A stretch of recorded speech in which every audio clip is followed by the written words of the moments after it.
my nails looking good. It's a beautiful day in the neighborhood. Oh yeah, I know this'll be the day. Everything will be okay. I kiss my cares all away. It's gonna be a good, good day. It's gonna be a good, good day. Good, good day. I think it's finally all gonna go my way. Rain or shine, no, I don't mind. This day is mine. I'm gonna chase all those rain clouds away. It's gonna be a good day. It's gonna be a good day.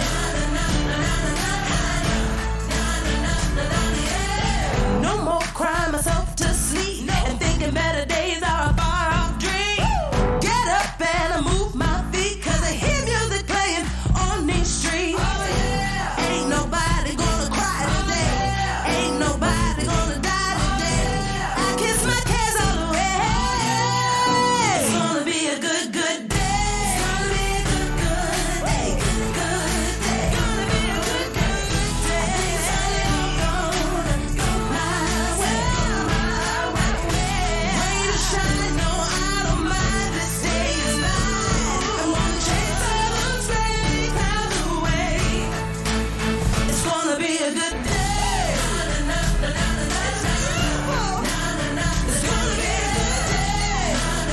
a good day. No more crying myself to sleep and thinking better days are a far off dream. Get up and I move my feet, 'cause I hear music playing. It's gonna be a good, good day. It's gonna be a good, good day. Good, good day. It's finally all gonna go my way. Rain or shine, no, I don't mind. This day is mine. I'm gonna chase all those rain clouds away. It's gonna be a good day. It's gonna be a good day. It's gonna be a good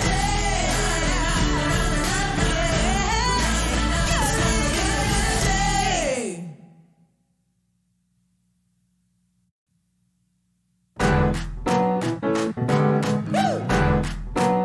It's a great, great day. It's a good day. Get up.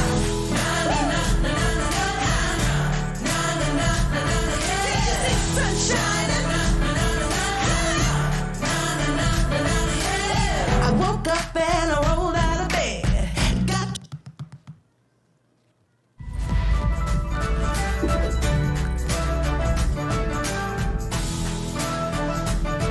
Hey, good morning, good morning. I hope you guys are having a great one. Remember, today is a Can't Stop, Won't Stop Wednesday.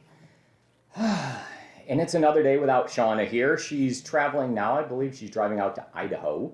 And she's going to see her brother, who is now a realtor. And his daughter is also a realtor. And they're totally killing it out there in Idaho. So maybe we get to talk to Shauna tomorrow live on Zoom. Maybe we bring in Butch. Maybe we bring in his daughter as well, Beth. I don't know. We'll find out. So I'm here today, and I'll just tell you a couple of things I got going on. So it's getting a little crazy here without Shauna. So without doing the dishes, I'm now up to a purple Yeti. So it's getting crazy. A small, tiny little purple Yeti. It like fits right here, and just missing Shauna. And it is what it is. I also ran into a problem this morning, so I'll share that with you real quick. It was probably about 20 minutes ago. I was making my final preparations and get ready to come in. And I reach in my drawer and I'm going to grab some underwear. And I look in and I'm like, oh no, I'm running dangerously low. So while Shauna's been gone, I only have so many pairs. And I've been working up at the ranch and I've been doing some things. And all of a sudden now I'm running dangerously low. So I did some calculations and I'm like, I have the exact right number that if everything works out, I'll be okay. But if I take like a second shower during the day and change the underwear out, then I'm going to be short. So chat in right now what you think Mike would do under these situations. If I run out of underwear, would I A, do the laundry so I have fresh, clean ones? Would I B, would I recycle them and wear them again? C, would I go buy a new pair? and just like go to the store and buy more so I have additional underwear and solve the problem for later? Or maybe D, would I go see the original OG laundry lady, my mom, and be like, hey mom, I need some laundry done. So those are my options. If you can think of any others, let me know. But I'm currently trying to noodle and walk through what I should be doing here. And that's just a little trip inside my brain. But without further ado, let's move on to topic number 1 today.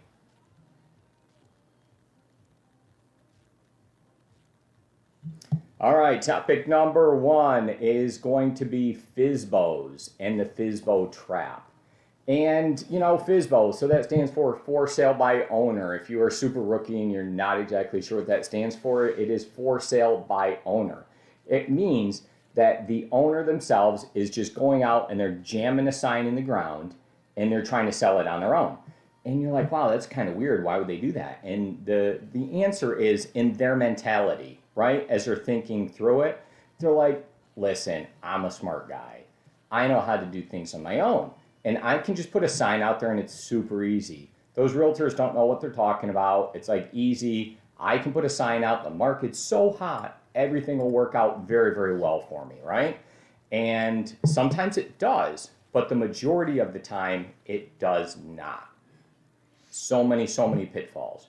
And let's go ahead and we're going to show the screen over here and we're going to show off why FYSBOs do become a problem. And we'll start over here and we'll scroll down and we'll see if we can get my main man producer O to scroll down just a little bit and we'll show why. So number 1 is going to be bad pricing. Bad pricing. So the for sale by owner classically is not going to know what the price is. And most of the time they're going to overvalue it. And if I was to give you an example like my father, right? So he always perpetually thinks his house is worth way more than it necessarily is. There's not like a comp in the world that ever can justify how much my father thinks his home is worth at that moment. If you'd ever ask him, and it like changes over the years, right? But he's consistently like, he's at least $75,000 over every time on when he thinks he knows the value of his home and like what it would sell for at the moment. And maybe he's just doing that to like aggravate me and aggravate Sean and like say, hey, is my house worth this now? I'm like, no, Dad, it's not, right? And it's just like always overvalued. And that's just one classic example of bad pricing. Sorry about that, Dad, but it is the truth. You would be horrible at for sale by owner because of pricing. Okay, so let's move down to number 2. And what we're going to see here is the lack of marketing. So my father, again, would think he would be amazing at marketing his sign, at marketing his property. And all he would think is the market's so hot, he just needs to put a sign in the ground and then put his phone number on it. And like somebody's going to call him, and that's the extent of marketing that he needs. But what we want to make sure that we're doing, our job as an agent, is to truly market the property all over. And when you do that, the whole purpose is to broadcast this property and give it the maximum amount of exposure so that you can find the best possible person that wants to purchase this property in particular, right? So when you go ahead and do this, you will definitely lack marketing on your side, and your pool of people that you're selling to is going to be dramatically smaller. Number 3 is going to be no access, or at least lack of, and difficulty in scheduling. So you might have to go meet the person there and let them in. You probably won't have CSS to schedule it. There's like all these different things, right? And then there's like the whole super box, and how do I get that? And then how do I get a combo? And so this whole access thing, maybe you have one of those code things on your door, and that works out okay. But now you have to schedule all the calls. You have to take them all yourself. It's just a little bit different. The access is definitely an issue. And specifically, when a person is trying to schedule it and they need to get let in and they meet you, that causes some difficulty. As weird as it is, everybody doesn't like everybody, and they have perceived issues. So if I was to show up as a seller and to see somebody in particular, they might not like me because of my height, my weight, my sex, my gender, like just all these different things that they might not like me for, right? And there's just different reasons. I might come across wrong. I might be wearing the wrong clothes. There's like all these different things. If I'm dressed too well, they might think like, oh, that guy's got money. I need to like lowball him because he doesn't care about it. Or I could just be coming from like the gym and I'm like in disarray, right? So it's like it would just take over your life on how you're trying to do it. So access is definitely going to be an issue.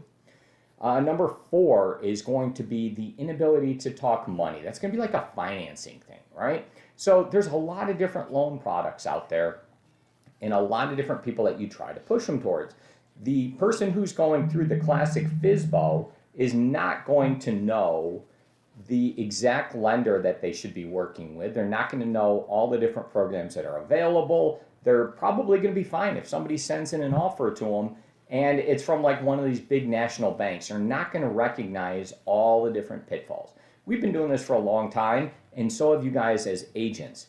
And there is something to what we do every single day that makes us good and adds value, right?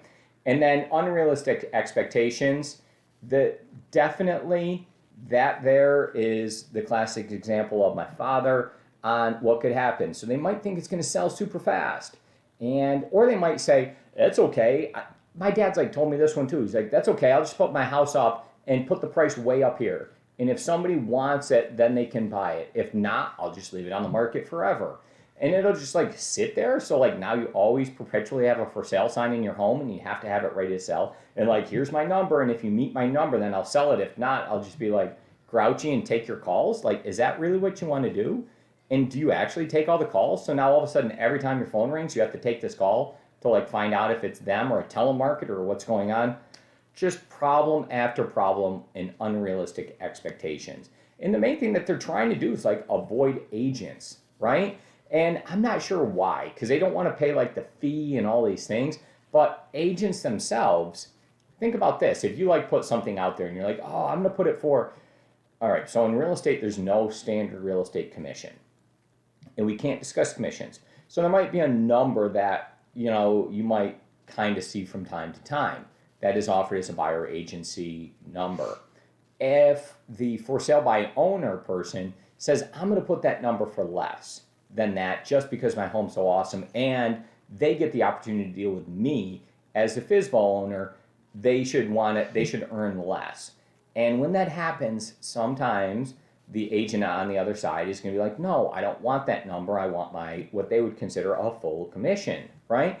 And then who wants to do the paperwork? So where are these papers going to come from, right? The contracts, what's going on? So there's all these different problems. So now the buyer agent types the contract, does it, and like has to like help the seller through things that they don't know. It's just a lot more work when you're working with somebody who doesn't exactly know what they're doing. So I went through problem 1, 2, 3, 4, 5, and 6. And in each one of them, I was able to label my father as being a potential problem in each one of them. So there's to you, Dad. And we can conclude that topic. And just because the market is hot does not mean that you can for sale by owner yourself and net yourself more money. If you try to do something like that, that's where you run into a problem. You're better off just working directly with a professional who knows and cares and has your best interest at heart, and you're truly going to net more when it's all said and done. So, ladies and gentlemen, I hope that helps you when you go out there and you start selling and you run into somebody who thinks they want to be a FYSBO. But just like think about that person, because you have to realize who they are. They want to be put in this box. But all those people are like the same. All the for sale by owner people are like these annoying like DIY people. And okay, fine. So like I might be a person that thinks like, oh, I'm smart enough to do this on my own or whatever. And it would just be a total nightmare. Anyways, the end of the topic. Let's roll on to topic number 2. Topic number 2.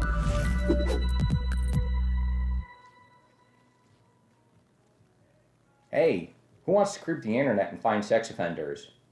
I don't know.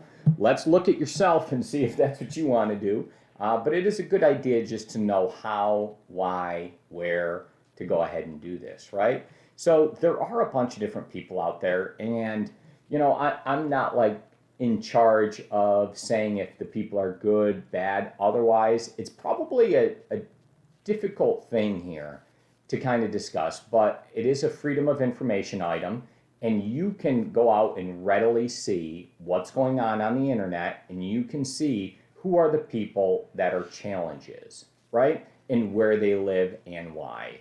So let's go ahead over here, and I'm going to grab control of the mouse here real quick, Mr. O, and I'm going to bring it over. And the website we will chat that bad boy in for you, so you guys happen to have the link to this here directly.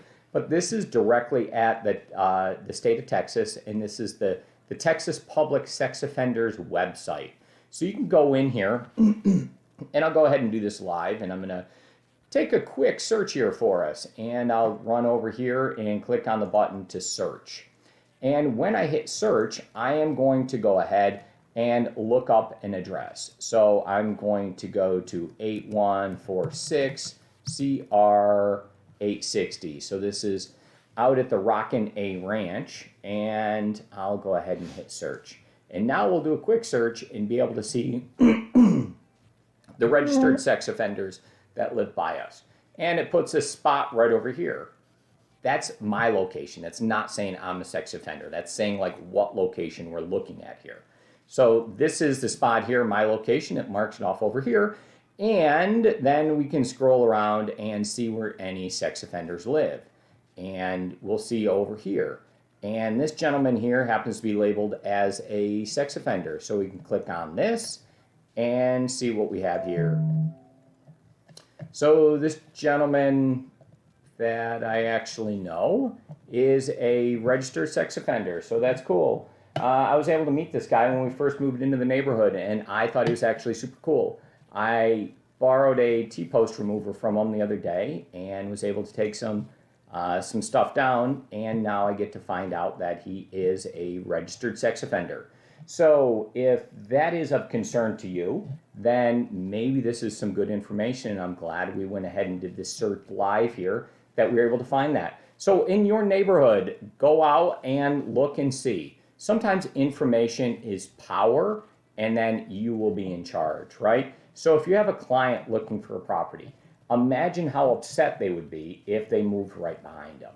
So there's a gentleman that lives behind this guy, and just thinking through this, right? What if I was this guy's agent? I met the guy that lives directly behind him, and he has a young wife. Obviously, I mean, they're younger. I don't know. I would say they're 35, and they're a nice couple. They put a lot of money into this house that they built, and he lives next door, right behind the person with his wife, and I believe he has 2 daughters.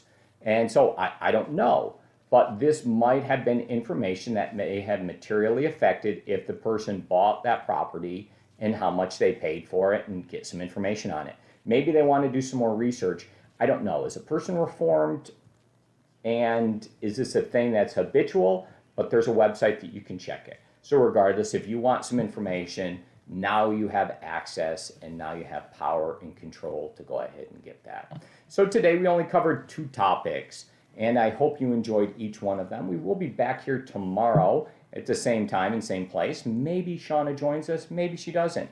But regardless, we will be here. So let's hit the exit music, and we will get out of here, Mr. O.